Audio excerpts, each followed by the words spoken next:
Hello and welcome to this week's vlog from Maddisons. Well, I thought I'd do a bit of a roundup of some news stories that have hit the headlines this week. And the first one's all about confidence in the market returning. The National Association of Estate Agents reported that branches are basically listing more properties at the moment than they were this time last year. And also that the transaction levels, the number of completions of those properties has also risen. In December of last year, 2019, an independent branch or a single branch was selling around 6 properties a month in December. The previous December of 2018, it sat at just 5 properties a month. So that's great that extra sale has gone through. And that has been echoed by Rightmove, actually, who have reported an increase in listed asking prices. Miles Shipside, their kind of commercial marketing director, says that the increase of 2.3% in asking prices is reflecting that confidence. Of course, the market hates uncertainty, and with the general election result and the clearer way forward regarding Brexit, it's felt there's been a lot of pent-up sellers who are now listing their properties. We just need to be really careful. 2019 was a year that was typified by low offers to asking prices, and if you look at this graph, it's quite interesting.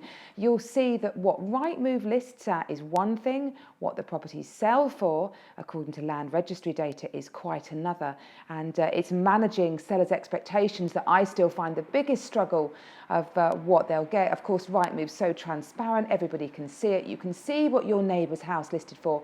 What you don't know, without doing a little bit of digging or setting a diary note to have a look at land registry or Zoopla sold data 3 months later, is what it actually sold for. So quite a lot of education around listing prices, achieved prices and seller expectations, but all looking good for the year ahead, which is great.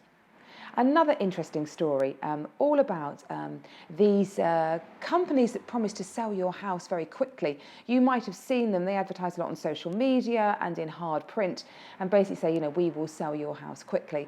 Well, Trading Standards has got their eye on quite a few of them. There's some really sharp practices coming out from them, and indeed sellers report that quite often they see their houses suddenly having reductions in the prices which they didn't even know about or consent to. So be really careful of those companies. They're great, I think, if you've tried the traditional agent and you're thinking maybe an auction route or that might be better. But generally, if something sells quickly, it's because there's a reason for it. So do be really beware of that. Well, on the day you receive this, it'll be the last day of January, so the end of my veganuary month that I have done. My husband watched Game Changers at the end of last year and thought it'd be a good thing for us to try going vegan for the month. I'm a real carnivore and I love dairy as well, so it has been a bit of a struggle, but once you get into your head of it, it's actually okay. And there are lots of great vegan restaurants in and around Tunbridge Wells, as I've discovered.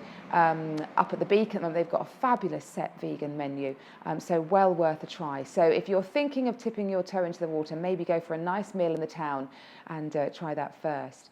But if you want to get out and do something else instead, there's lots going on at the theatres, the comedy cafes, Trinity, the Forum, lots going on throughout this last week of January and into next week. There's TEDx talks going on at the Trinity. They're always really great if you want to hear some really motivational and different speakers. Do head over there on Saturday.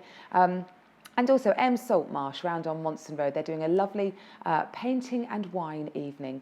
Do look at their website for more details. But basically, you will be taught how to paint quite an iconic picture with wine, cheese, nibbles and good company. Always worth a visit. We hope you've enjoyed the vlog this week. Next week, I'm going to take a look at Victorian properties, the reason why there's so many of them here in Tunbridge Wells, and the characteristics of them, just to whet your appetite. Enjoy.